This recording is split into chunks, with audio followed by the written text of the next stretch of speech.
Dito na ako sa papunta kaming Louvre. So nakain ko na rin yung croissant. Masarap naman siya. Masarap siya, award winning. Ayun, ano pa nga pang gagawin namin? Pupunta kami na Mona Lisa today. So yan bus station na. Yung bus station na tinake namin marapit sa River Seine o Zen and Notre Dame na ginagawa. Ayun. Ayun guys. Ayun yung Notre Dame. Tapos dito kami station na to, Pont de l'Archeveche. Sakay kami ng bus, 4 minutes pa daw.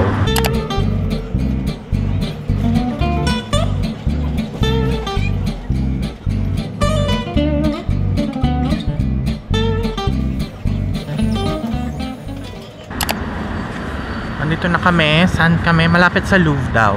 Ayun, Louvre na yun. Ayan ayan, kita nyo?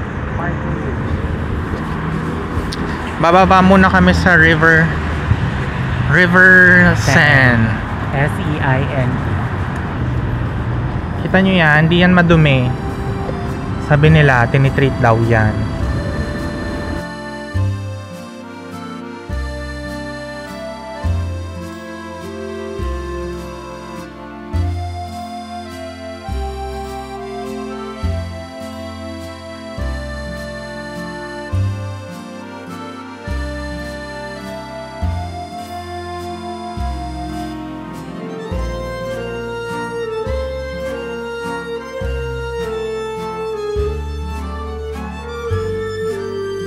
Hi guys, so ito yung bridge papuntang Louvre.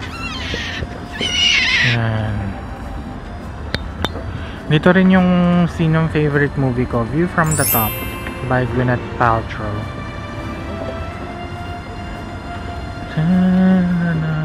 Ganda ng River Seine, no?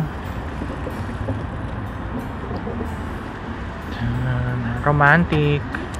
Meron din dyan mga pwede kayo mag-dine-in dyan. Tapos parang wala under yung boat, syempre. Paikot sa River Seine.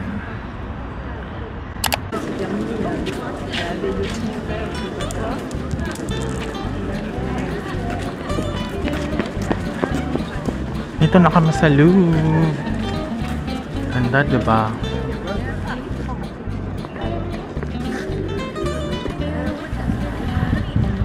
Guys, ang daming tao. Ayan na yung Louvre sa likod.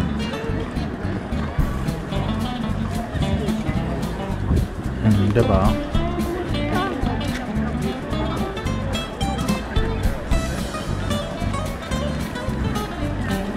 Kunin na namin yung ticket. See you! Hi guys! So, dito na kami. Actually, kala namin may i-scam kami. Takot siya.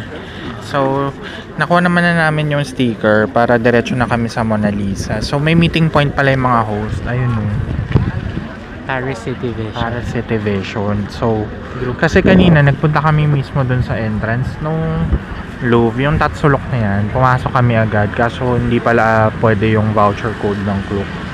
And dapat basahin yung email. Kasi yun nga, may third party provider sila for direct access kay Mona Lisa. So yan, meron kaming number and hintayin lang namin yung group tapos diretso na kami sa loob. Okay, vavu.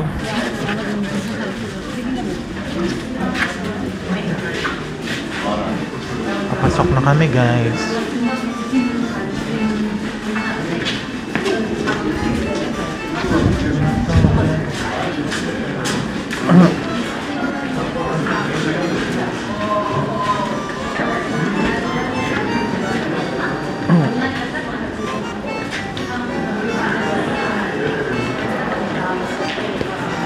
Dinagdag. Parang mga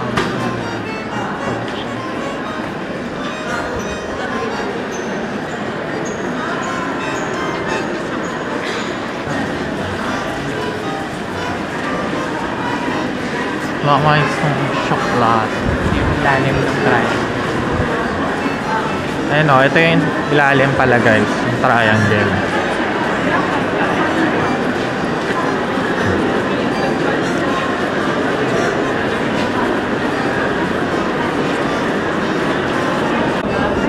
Map down.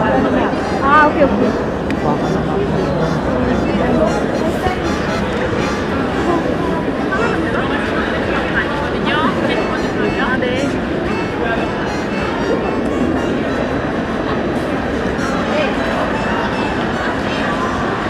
Ay, meron ka na?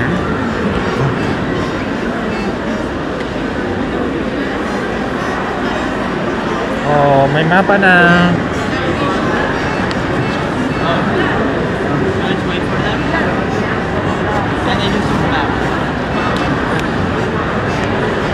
Parang out of school youth tong ma. Ayun na, ganda oh. Meron kami tour guide na maliit. Kusundan lang namin siya.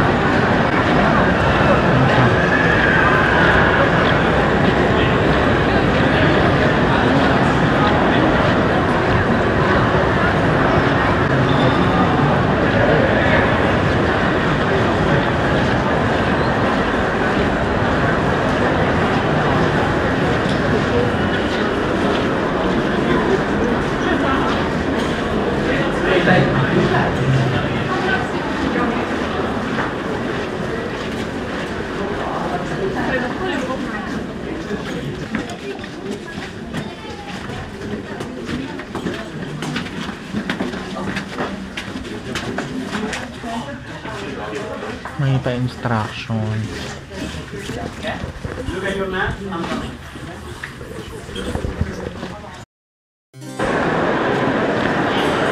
Guys, dito na kami kay Mona Lisa.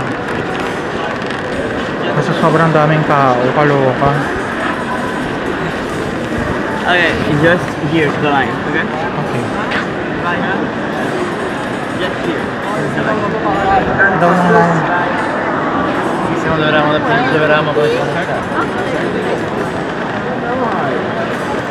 Sorry.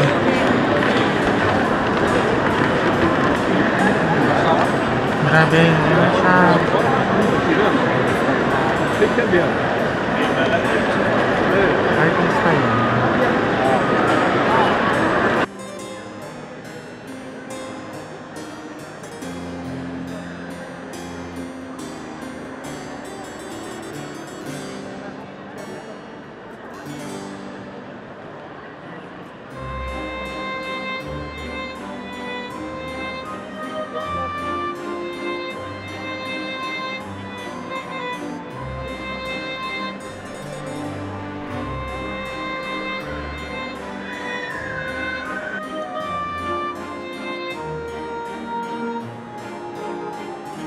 Guys, yun na, nakita na namin si Mona Lisa. Nakakaloka. Ang daming tao. Sabado tas holiday. Gusto nyo yun? Actually, ang laki ng Louvre. Ang dami nyo rin makikita ang important art pieces. Like si Venus de Milo.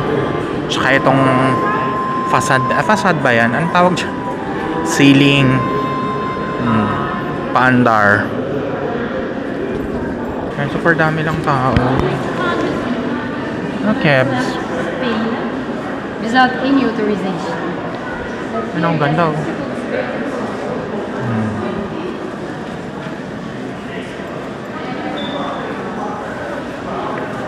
Si Venus de Milo. Ito guys, si Venus de Milo. Ang ganda oh. Hindi siya natapos. Ayun, pag nasa Paris na kayo, huwag niyong i-skip ang Louvre. Especially dun sa mga tao na mahilig sa history, sa arts. Kasi halos andito yung mga important pieces from Europe, from Asia, from Africa. Andito halos yung mga ibang pieces, yung Greek mythologies, etc. etc. Yun nga lang nakaka-overwhelm at first, but then again, pag nakikita mo na yung art piece in front of your eyes, dun ka matutuwa. And kulang yung I think one whole day ilaan nyo sa Louvre kasi malaki siya, isang malaking museum siya. So, 3 floors, iba't ibang art pieces, ayun, per sections. Well, aside sa Mona Lisa, actually, ang dami rin dito makikita ang ibang artifacts or paintings. Kagaya nung si King Louis XIV, yung coronation ni Napoleon Bonaparte.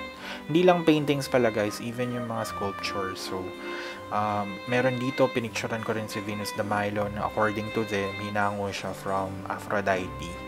And then, yung mga lumang vases from early Greek times period, ayun, meron din dito.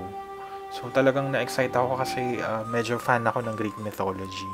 So, nakita ko rito yung mga lumang artifacts from Greece. Ayun o, kagaya ng helmet. Tapos, yung facade naman, tsaka upuan ni Napoleon Bonaparte, talagang nakaka-fascinate pag nakita nyo siya in person. Super ganda. Yun guys, so, may mga sculptures sila. Kanina, dumaan na tayo din sa mga painting kineso. So, sobrang laki ng Louvre. Merong 3 palapag. Tapos, isa siyang malaking rectangle. So, medyo nakakalito siya in a sense. But, kung may nahanap kayo na particular art, pwede naman kayo manghingi ng mapa. Ito yun. Doon sa reception pa lang, bago kayo pumasok sa entrance. So, ganito yung tsura ng mapa.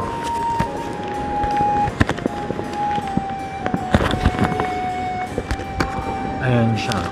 So, nakalagay na dun yung level. Tapos yung specific artifacts na hinahanap nyo. European man yan, Greek, Italian, Asian, or yung Mona Lisa itself. Nakita nyo lahat dun.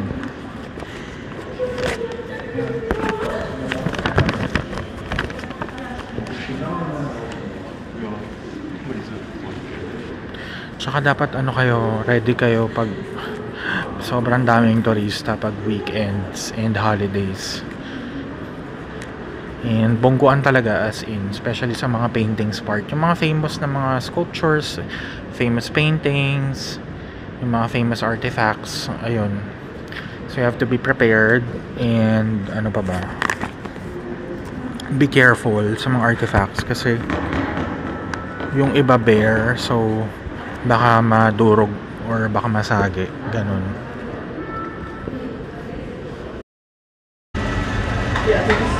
Ito kami ngayon sa Häagen-Dazs.